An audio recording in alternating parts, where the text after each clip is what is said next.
سید سلمان ندوی اس وقت فوت ہو چکے ہیں اور اس کے اوپر بہت بڑی بحث چھڑ گئی ہے آیا کہ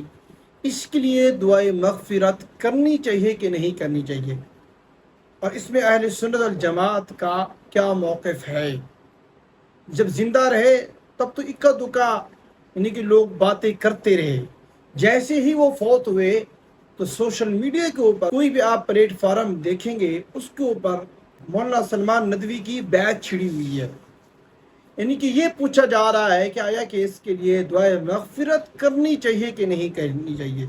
بعض لوگ تو اس سے برات کا اعلان کر رہے ہیں، بعض لوگ کچھ اور طریقے سے بیان کر رہے ہیں کہ آیا کہ اس کے ساتھ رحمت اللہ علیہ کہنا چاہیے، دعائے مغفرت کرنی چاہیے کہ نہیں کرنی چاہیے۔ اور بعض بڑے بڑے علماء کرام خاص طور پر دارالعلوم دیوبند سے بھی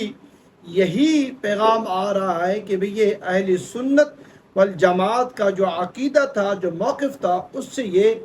ہٹ چکے تھے۔ وجہ اس کی یہ بنی تھی، صحابہ کرام رضوان اللہ علیہم اجمعین کے بارے میں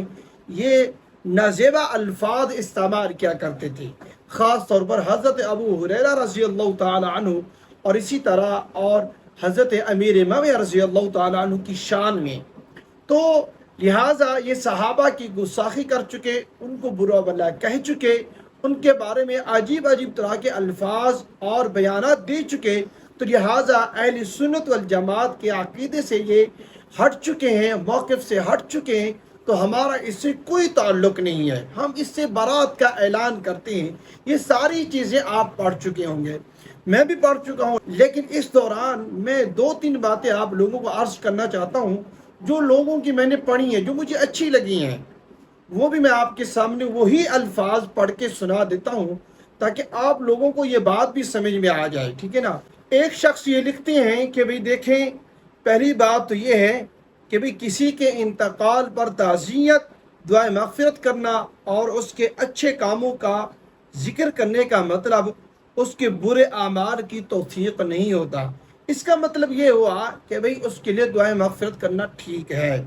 اور وہ یہ آگے یہ فرمانے کہ میرے نزدیک یہ نہ صرف اعلیٰ اخلاق اور تربیت کا اظہار ہے بلکہ یہ دین کے حکم پر عمل بھی ہے کہ مردوں کے عیبوں کو ظاہر کرنے سے بچیں اور خوبیوں کو واضح کریں، اور اگر کوئی ایک خوبی بھی نہ ہو تو پھر ایسے موقع پر خاموش رہا جائے۔ ایک شخص یہ لکھ رہے ہیں، آگے یہ فرماتے ہیں قرآن میں ہے کہ ایک جماعت تھی جو گزر چکی، ان کی کمائی ان کے لیے ہے اور تمہاری کمائی تمہارے لیے، اور ان کے اعمال کے بارے میں تم سے باز پرست نہ ہوگی۔ مطلب ہے کہ پوچھ گاچھ نہیں ہوگی ان کے اعمال کے بارے میں، تم اپنے کام میں لگے رہو، جو اعمال کر کے لے گیا وہ اپنے لیے کما کے لے گیا ہے، آپ کو اس کے حوالے سے سوال و جواب نہیں کیا جائے گا، ٹھیک ہے۔ آگے یہ شخص حدیث کا حوالہ دیتے ہوئے یہ فرماتے ہیں کہ رسول اللہ صلی اللہ علیہ وسلم نے فرمایا کہ مردوں کو گالی نہ دو، اس لیے کہ جو کچھ اچھے برے اعمال وہ آگے بھیجے اس تک پہنچ گئے۔ ایک اور جگہ رسول اللہ صلی اللہ علیہ وسلم نے فرمایا کہ اپنے مردوں کی خوبیوں کا ذکر کرو اور ان کے عیوب کو نہ چھیڑو۔ ایک جگہ حضرت عائشہ صدیقہ رضی اللہ تعالی عنہ نے سوال کیا یزید بن قیس کا، اس پر اللہ کی لعنت ہو، کیا حال ہے؟ واضح رہے کہ یہ یزید وہی شخص ہے جو سیدنا عثمان رضی اللہ تعالی عنہ کے خلاف علم بغاوت بلند کرنے والوں کا سردار تھا اور سیدہ عائشہ رضی اللہ تعالی عنہ کو کھلے عام برا بھلا کہتا تھا،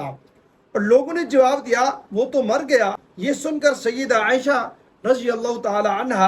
استغفار پڑھنے لگی۔ لوگوں نے کہا ابھی تک تو آپ اسے گالیاں دے رہی تھیں اور اب استغفار پڑھ رہی ہیں، اس کا کیا مطلب ہے؟ کہ سیدہ عائشہ رضی اللہ عنہ نے فرمایا کہ بھی اللہ کے رسول صلی اللہ علیہ وسلم کا ارشاد ہے کہ مردوں کو برا بھلا نہ کہو، اس لیے کہ وہ اپنے کیے کو پہنچ گئے، خاص کر اگر کسی مردے کو برا بھلا کہنے سے زندوں کو تکلیف پہنچ رہی ہو تو اس کی قباحت اور بڑھ جاتی ہے۔ ایک حدیث میں ہے کہ رسول اللہ صلی اللہ علیہ وسلم نے فرمایا مردوں کو گالی نہ دو کہ اس سے زندوں کو تکلیف پہنچے۔ کسی کے افعال پر تنقید اور اختلاف رائے کے اظہار کا جب موقع آئے تو اچھے انداز سے تمیز کے دائرے میں رہتے ہوئے ضرور کریں، لیکن عین اس کے انتقال کے موقع پر ایسی گفتگو مناسب نہیں ہوگی۔ ایک شخص یہ لکھتے ہیں، یعنی کہ لب لباب ایسا ہے کہ بھئی اس شخص کے اوپر مولانا سلمان ندوی کی موت کے اوپر خاموش رہا جائے، اس نے زندگی کے اندر جو صحابہ کرام کو برا بھلا کہا ہے اس کے اوپر خاموش رہا جائے اور اس کے لیے دعا بھی کی جا سکتی ہے، یعنی اس کا مطلب یہ ہوا۔ دیکھیں بھائی جان، بات اصل میں یہ ہے، اگر مولانا سلمان ندوی جو ہے نا اپنی زندگی کے اندر جو صحابہ کرام 1400 سال پہلے گزر چکے، جن کے بارے میں رب نے قرآن میں فیصلہ سنا دیا، رضی اللہ عنہم ورضوا عنہ، اولئک هم المفلحون اولئک هم الفائزون، پتہ نہیں کتنی آیات مبارکہ قرآن پاک کی صحابہ کرام کے بارے میں نازل کی گئی ہیں، اور تمام کے تمام صحابہ جنتی ہیں، تمام کے تمام صحابہ کامیاب ٹھہرے، تمام کے تمام صحابہ کرام اللہ کے نزدیک سب کے سب جنتی ہیں۔ تو پھر جب یہ صحابہ کرام آج کے دور میں موجود نہیں ہیں، جب مولانا سلمان ندوی اس وقت اپنی زندگی کے اندر ان صحابہ کرام کو، سیدنا ابو ہریرہ رضی اللہ تعالی عنہ کو اور سیدنا امیر مومنین رضی اللہ تعالی عنہ کو کے بارے میں کچھ کہہ رہے تھے، کچھ بول رہے تھے، کچھ لکھ رہے تھے، تب آپ کہاں سوئے ہوئے تھے؟ تب آپ ان کو یہ باتیں کیوں نہیں بتا رہے تھے کہ وہ تو گزر چکے اور ان کے جنتی ہونے کی ضمانت تو رب قرآن میں دے چکا، تب آپ ان کے بارے میں یہ گفتگو کیوں کر رہے ہیں؟ تب اگر آپ یہی بات جو آج ہمیں کہی جا رہی ہے مولانا سلمان ندوی کو ان کی زندگی میں سمجھائی جاتی تو شاید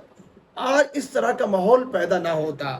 ٹھیک ہے۔ لیکن اس کے ساتھ ساتھ میں آپ لوگوں کو ایک اور بات بتاتا چلوں، ایک شخص اس حوالے سے تین باتیں بڑی زبردست انداز میں بیان کی ہیں، وہ بھی میں آپ لوگوں کو سنوا دیتا ہوں کہ مجھے سب سے زیادہ پسند آئی ہیں، کہ وہ میں آپ کو روبرو جہر باہر پڑھ کے سنا دیتا ہوں کہ وہ شخص لکھتے کیا ہیں کہ یہ مولانا سلمان ندوی کیسے بگڑے اور ان کے آخری جو ایام تھے اتنے دردناک کیسے گزرے ہیں، اتنا ذہین و فطین، اتنے بڑے علماء کرام میں پرورش پانے والا، اور اس کی نسبت یعنی کہ مطلب بڑے علماء میں پیدا ہونے والا، تو یہ شخص کیسے اس طرح کے الفاظ اس طرح بولنے لگ گیا، اس کی وجہ کیا ہو سکتی ہے؟ ٹھیک ہے، انہوں نے یہ ساری چیزیں بتا دی ہیں۔ دیکھیں انہوں نے تین باتیں بیان کی، مختصر انداز میں آپ لوگوں کو پڑھ کے سنا دیتا ہوں۔ ایک بات یہ اس حوالے سے یہ بیان کی ہے کہ ذہانت صرف نعمت ہی نہیں، آزمائش بھی ہے۔ جیسے کہ لکھا جا رہا ہے کہ مولانا سلمان ندوی بڑے ذہین و فطین آدمی تھے، ٹھیک ہے۔ ایک ذہین شخص کو کچھ حدود و قیود طے کر لینی چاہیے۔ اگر ہر چیز کو عقل کے زاویے سے ہی پرکھنا ہے تو پھر دامن میں عشق نہیں رہے گا۔ بڑی زبردست بات کی ہے، نیری عقل کسی کام کی نہیں۔ ذہین شخص کو خود اپنے اوپر کچھ پابندیاں لگا لینی چاہیے کہ کہاں تک عقل سے کام چلانا ہے اور کہاں معاملہ ادب کے حوالے کر دینا ہے۔ اگر ذہین خود پر پابندیاں نہیں لگائے گا تو پھر ٹھوکریں کھاتا رہے گا۔ ویسے بگڑنے والے کو ٹھوکریں بھی لطف دیتی ہیں، ٹھیک ہے، جیسا کہ سلمان ندوی کے بارے میں کہا جا رہا ہے، بڑے ذہین و فطین آدمی تھے۔ یاد رکھیں ذہانت نعمت بھی ہے، آزمائش بھی ہے۔ بس اوقات کہیں پر بھی ذہن کو، عقل کو خاموش رکھنا پڑتا ہے، جیسا کہ صحابہ کرام کے بارے میں، ٹھیک ہے، اور رسول اللہ صلی اللہ علیہ وسلم کے بارے میں۔ یہ ایسی ہستیاں ہیں کہ اگر آپ بولتے بھی ہیں نا، اور ہر لحاظ سے ادب کے پہلو کو ضرور سامنے رکھیں، ایسے الفاظ نہ بولیں جس کے اندر بے ادبی آتی ہو، ورنہ پھر خاتمہ بالایمان نہیں ہوگا، کیونکہ صحابہ ایمان کا حصہ ہیں، امہات المؤمنین ایمان کا حصہ ہیں، اور اہل بیت ہمارے ایمان کا حصہ ہیں۔ اگر آپ ان کے بارے میں تھوڑا بہت بھی بے ادب ہو جائیں گے تو پھر آپ کے لیے بھی یہی ہوگا جو آج مولانا سلمان ندوی کے بارے میں ہو رہا ہے۔ دوسری بات یہ شخص لکھتے ہیں کہ ایک ذہین شخص کو کسی کے دامن سے ضرور وابستہ ہونا چاہیے۔ انسان کے پاس ایک پناہ گاہ ایسی ہونی چاہیے جہاں بے چینیوں کا علاج ہوتا ہو۔ جن لوگوں کے پاس کسی کا دامن نہیں ہوتا، کوئی پناہ گاہ نہیں ہوتی، وہ کولوں کے بیل کی طرح چکر کاٹتے رہتی ہیں۔ ہمیں اپنی علمی نسبتیں تازہ کرنی چاہیے، دیکھیں کوئی ہمیں اپنی دعاؤں میں یاد رکھے ہوئے ہے یا نہیں۔ کسی ذہین کے پیچھے کسی کی دعا ضرور ہونی چاہیے، جن کی پشت سے دعائیں اٹھ جائیں، پھر انہیں قدم سوچ کر رکھنا چاہیے۔ تیسری بات انہوں نے یہ بات فرمائی ہے کہ رسول اللہ صلی اللہ علیہ وسلم کے صحابہ، رسول اکرم کا خاندان ہماری زبانوں سے بچنے چاہیے۔ آپ بہت ہی ذہین ہیں، دنیا میں انسانوں کی سہولیات کے لیے کچھ ایجاد کر کے جائیں جس سے دنیا کو فائدہ ہو۔ تم 1400 سال پہلے کے معاملات پر صفحات کالے کرو گے، زبانیں زہر آلود کرو گے، امت کے بہترین لوگوں کو کٹہرے میں کھڑا کر کے خوش ہوں گے کہ ہم ذہین ہیں، تو واللہ آپ ذہین نہیں، کائنات کے ذلیل ترین لوگ ہیں آپ۔ دیکھیں یہ انہوں نے 3 یہ باتیں بہترین لکھی ہیں مولانا سلمان ندوی کے بارے میں، کہ بھئی لوگ کہہ رہے بڑا ذہین، بڑا فتین، بڑے علم والا۔ دیکھیں یہ 3 باتیں بالکل مولانا سلمان ندوی کے اوپر پرفیکٹ آ رہی ہیں۔ اگر ذہانت بھی ہے پھر بھی ادب کا دامن نہیں چھوڑنا چاہیے،